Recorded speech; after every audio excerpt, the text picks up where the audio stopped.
9 news स्वागत है आप सबका दर्शकों हमारे चैनल में। एक बार फिर से मैं आप सबकी होस्ट रिप्ते इस वक्त की लेकर आई हूं सबसे बड़ी खबर। और खबर आई है ये सिर्फ और सिर्फ महाराष्ट्र को लेकर, जो हम आपको क्लियर बताना चाहेंगे। महाराष्ट्र में उद्धव सरकार पर मुसीबत बनकर सबसे ज्यादा अभी तक मनसे नेता राज ठाकरे ही मंडरा रहे थे।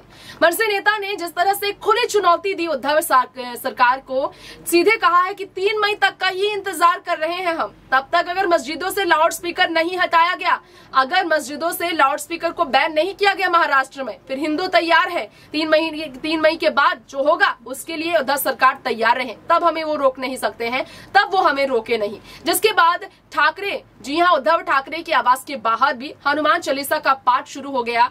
तेज लाउड स्पीकर में हनुमान चालीसा का पाठ किया गया, विरोध किया गया। हिंदू प्रोटेस्ट पर नजर आए, मनसे के कार्यकर्ता प्रोटेस्ट पर नजर आए, निर्दलीय दल की सांसद भी नवनीत राणा भी प्रोटेस्ट करते नजर आई। तो जरा आप जान लीजिए जो स्टेटमेंट हम आपको देना चाहेंगे। नवनीत राणा और उनके पति राणा की बारे में बात की जाए तो दोनों को जेल भेजा उद्धव सरकार ने, पुलिस प्रशासन को सख्त करते हुए, जो कि लगातार हिंसा को बढ़ावा दे रही थी, ये सरकार का कहना था। अब संजय रावत भी इसी जुबान से, जी हां, अपनी जुबान से शिवसेना की बात लोगों तक पहुंचाते नजर आए। राज ठाकरे की खुली धमकी का करारा जवाब शिवसेना की ओर से सामने आया है। शिवसेना की ओर से जो जवाब आया है उसकी अगर बात की जाए तो चलिए आपको हम पूरी तरह से स्टेटमेंट सुनाते हैं। संजय रावत ने जिस तरह से पीएम नरेंद्र मोदी पर तंज कसा, क्योंकि पीएम नरेंद्र मोदी, केंद्र सरकार दखलंदाजी नहीं कर रही है महाराष्ट्र में मंदिर मस्जिद के विवाद पर, लाउड स्पीकर हनुमान चालीसा पाठ के विवाद पर, जब केंद्र मंत्री जो है हस्तक्षेप नहीं कर रहे हैं, जब अमित शाह से लेकर पीएम नरेंद्र मोदी हस्तक्षेप नहीं कर रहे हैं, तो तंज कसते हुए शिवसेना उन पर नजर आई और मुश्किलों में उन्हें फंसाते हुए नजर आए संजय रावत। बेबाक होकर उन्होंने क्या कहा है, जानिए रिपोर्ट में।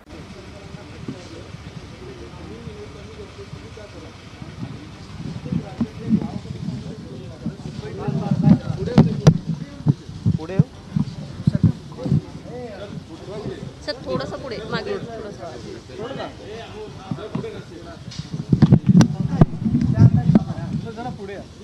मागे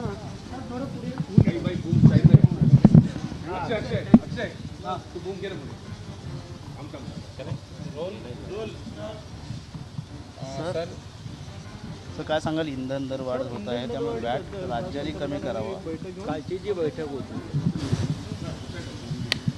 त्याच्यावरती मी बोलणं योग्य नाही। राज्यांच्या मुख्यमंत्र्यांची बैठक होती आणि प्रधानमंत्री त्यांना करोना संदर्भातल्या स्थितीवरती मार्गदर्शन करणार होते, असं साधारण एक चर्चा होती। पण प्रधानमंत्र्यांनी इतर विषयांवरच जास्त तारा छेडलेल्या आहेत आणि ममता बॅनर्जी असतील, माननीय उद्धव ठाकरे असतील, के.सी. चंद्रशेखर राव असतील, यांची वक्तव्य आपण पाहिल्यावरती कळेल की तो एकतर्फी संवाद होता। पण प्रधानमंत्र्यांनी इतर विषयांवरच जास्त तारा छेडलेल्या आहेत आणि ममता बॅनर्जी असतील, माननीय उद्धव ठाकरे असतील, के.सी. चंद्रशेखर राव असतील, यांची वक्तव्य आपण पाहिल्यावरती कळेल की तो एकतर्फी संवाद होता, एकतर्फी संवाद होता आणि बिगर भाजपा शासित राज्य आहे त्या मुख्यमंत्र्यांना टोमणे मारण्याचं काम जास्त झालं। प्रधानमंत्र्यांकडून अपेक्षा नाही। आणि काल व्हॅट संदर्भात सुद्धा जो विषय झाला, इंधन दरवाढी संदर्भात, तो विषय अनावश्यक होता असं सगळ्याच मुख्यमंत्र्यांचं म्हणणं आहे बिगर भाजपा शासित। आणि माननीय महाराष्ट्राचे मुख्यमंत्री उद्धव ठाकरे यांनी मराठी बाण्याला जागून त्यांना जे काय सांगायचं आहे ते सांगितले, त्याच्यावरती आता जास्त भाष्य करणं योग्य है। सर 30 अप्रैल को महाविकास आघाड़ी की सभा है पुणे में, जिस तरह से विरोधी लगातार आक्रामक है, उसको लेके सभा का जवाब देने की बात ऐसी है, पुणे की सभा है, आप पुणे में जाकर बात करिए, लेकिन ज़रूर जल्दी ही शिवसेना की सभा मुंबई में होने वाली है, मैं इतना ही कह सकता हूँ। पीएम ने हिंदी में देखिए, जो बिगर भाजपा शासित राज्य है उनके मुख्यमंत्री की एक वेदना है कि प्रधानमंत्री ने जिस तरह से कर मार्गदर्शन किया है, वो तो कोरोना के बारे में जो स्थिति पैदा हुई है देश में, उस बारे में वो मीटिंग बुलाई थी लेकिन वो पूरा ट्रैक चेंज हो गया और एक तरफा डायलॉग हो गया, ऐसा ममता जी का कहना है। और जहाँ बीजेपी के मुख्यमंत्री नहीं है उनके बारे में प्रधानमंत्री जी का अलग रवैया, और जो बीजेपी के मुख्यमंत्री हैं उनके बारे में अलग रवैया।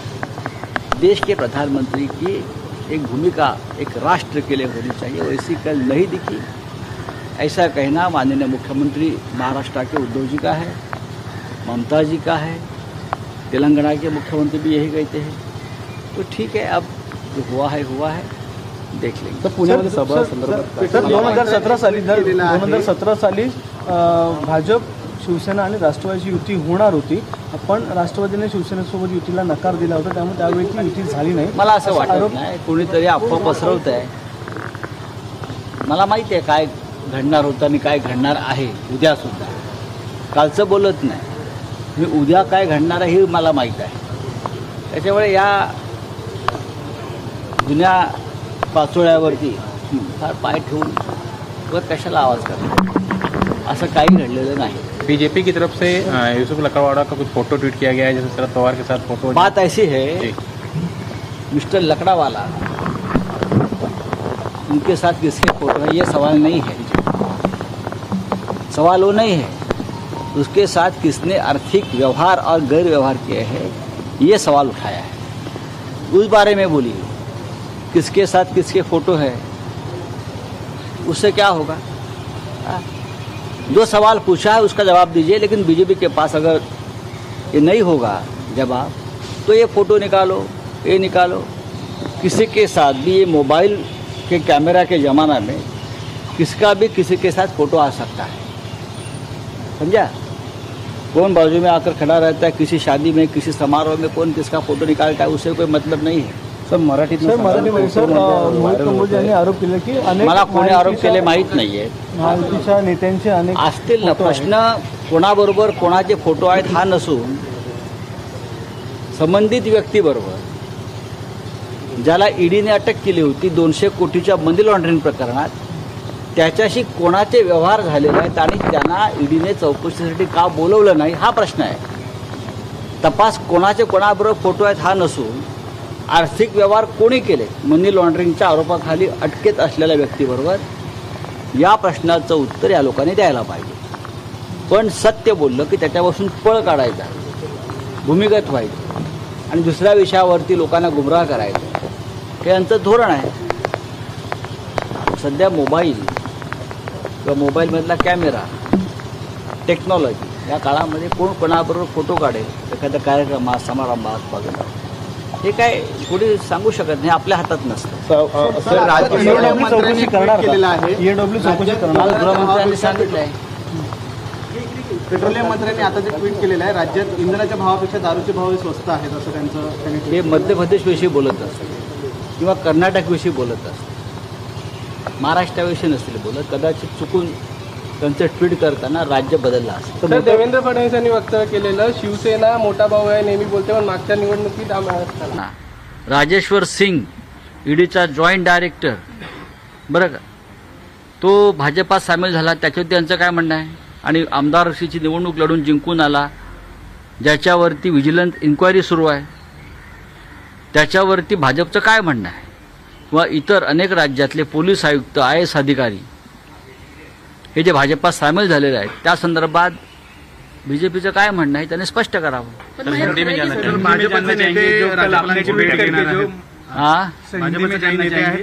तुम्ही उलट बोलते, भाजपचे नेते राज्यपालांची भेट घेणार नाही तर राज्यपाल भाजपची भेट घेणार, भाजप नेत्यांची भेट घेणार।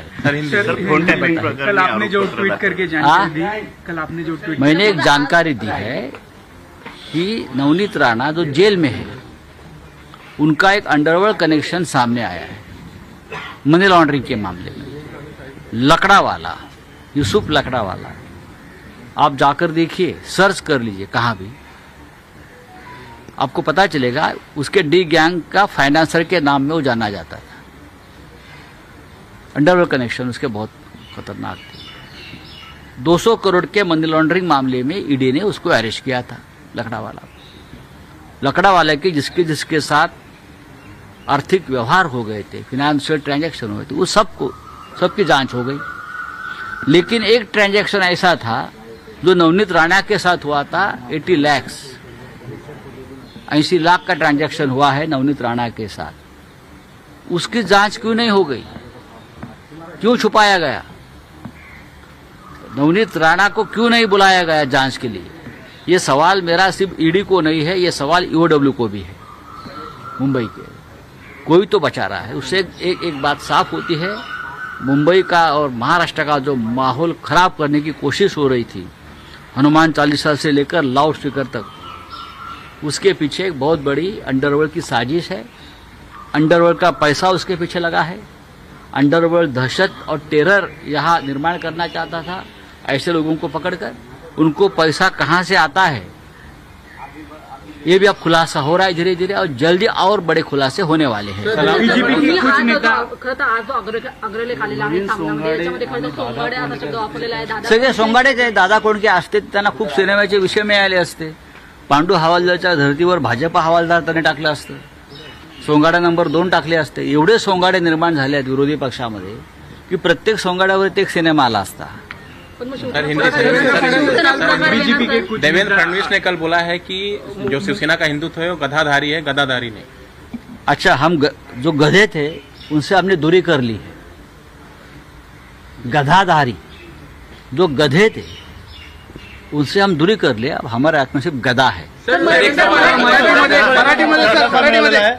तो आपको बता दें कि मनसे नेता राज ठाकरे भी चुप नहीं है। राज ठाकरे ने कहा योगी आदित्यनाथ को बधाई देते हुए कि पूरे यूपी में जो उन्होंने लाउड स्पीकर बैन लगाने का फैसला लिया शानदार है। योगी वहां है और भोगी हमारे यहाँ है, यानी कि उद्धव सरकार को वो भोगी कहते नजर आए, जिसका जवाब आदित्य ठाकरे और शिवसेना के सभी नेताओं को देते हुए देखा गया। फिलहाल आपकी क्या राय है, आप हमें कॉमेंट बॉक्स में बताएं। इस बारे में क्या कहना है आप सबका? क्या वाकई में लाउड स्पीकर पर बैन लगाना महाराष्ट्र में सही होगा? क्या उद्धव सरकार से कोई गलती हो रही है बैन न लगाकर?